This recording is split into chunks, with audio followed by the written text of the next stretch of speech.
நடிகர் மதன் பாபு அவர்கள் இறந்து போறதுக்கு முந்தின நாள் இரவு என்ன விஷயங்கள் பண்ணியிருக்காரு அப்படிங்கிற மாதிரி எக்கச்சக்கமான விஷயங்கள் இப்ப அவரை பத்தி வெளிவந்திருக்குது.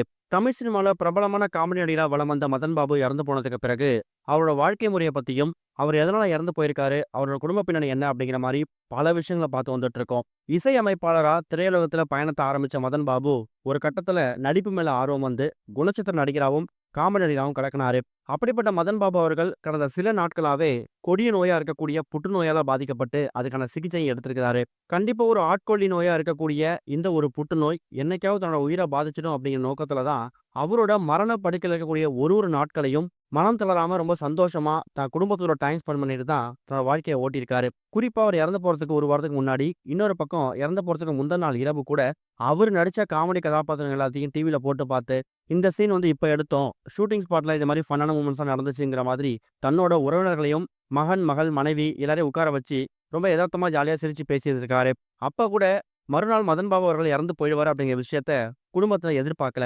அந்த அளவுக்கு ரொம்ப சந்தோஷமா சிரிச்சு பேசியிருக்காரு. அதுக்கப்புறம் இறக்க போறதுக்கு முந்தின நாள் இரவு எப்பவும் போல அவர் கொடுக்கக்கூடிய இந்த ஆகாரங்கள்லாம் கொடுத்து, மருந்து மாத்திரை கொடுத்து அவருக்கு தூங்க வச்சிருக்காங்க. மறுநாள் ஆகஸ்ட் 2ஆம் தேதி அவர் தூங்கி எழுந்ததுக்கு அப்புறமா உடல்நிலை ரொம்ப மோசமா இருந்திருக்கு.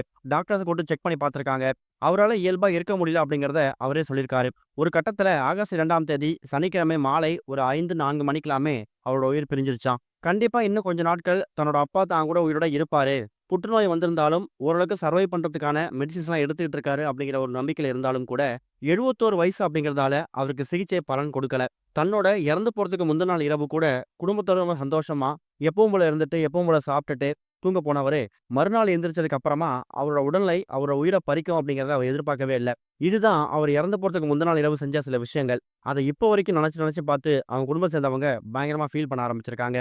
இன்னொரு பக்கம் மதன் பாபுவோட உறவினர்கள் அவரோட உடல் வீட்ல வைக்கப்பட்டிருக்கக்கூடிய அந்த நேரத்துல, ஒரு நடிகர் கூட நேர்ல வந்து அஞ்சலி செலுத்தல அப்படிங்கிறத ரொம்ப வேதனையா தெரிவிச்சிருக்காங்களாம். அடையார்ல இருக்கக்கூடிய அவர் வீட்ல தான் அவரோட உயிர் பிரிஞ்சிருக்கு. அங்க தான் உடல் அஞ்சலிக்கு வைக்கப்பட்டிருக்குது. கடந்த ஒரு 15 வருஷமாவே மதன் பாபு அவர்களுக்கு சினிமால பெருசா வாய்ப்பு வரல.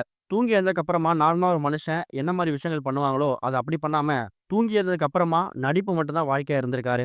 ஆனா அப்படிப்பட்ட சினிமா துறையில இருந்து ஒருத்தவங்க கூட நேர்ல வந்து அஞ்சலி செலுத்தல அப்படிங்கிறது அவங்க உறவினர்கள் மத்தியில மிக சோகத்த குடுத்திருக்குதாம். இத பத்தி உறவினர் ஒருத்தர் பேசும்போது, மதன் பாபு நடிக்காத டாப் ஹீரோஸே கிடையாது. ஆனா அப்படிப்பட்ட ஹீரோஸ்ல ஒருத்தவங்க கூட நேர்ல வந்து அஞ்சலி செலுத்தல. ஒருவேளை இன்னைக்கு மயில்சாமி, விவேக், விஜயகாந்த் இவங்க எல்லாமே உயிரோட இருந்திருந்தாங்கன்னா, அவங்க தான் முதல் ஆளா வந்திருப்பாங்க. அவங்க இறந்து போன விஷயம் தான் மதன் பாபு அவரோட இந்த மரணத்துல யாருமே சக நடிகையில வராதது ஒரு ஏமாற்றத்த குடுத்திருக்குங்கிற மாதிரியும் உறவினர்கள் மனவேதனையோட பல விஷயங்கள பேட்டிகளாவும் குடுத்து வந்துட்டு இருக்காங்க. இதுவரைக்கும் கனெக்டிங் டிவிக்கு சப்ஸ்கிரைப் பண்ணனா மறக்காம சப்ஸ்கிரைப் பண்ணிக்கங்க. உடனடி அப்டேட்ஸ் பெறுவதற்கு நோட்டிஃபிகேஷன் பெல்லையும் கிளிக் பண்ணிக்கங்க.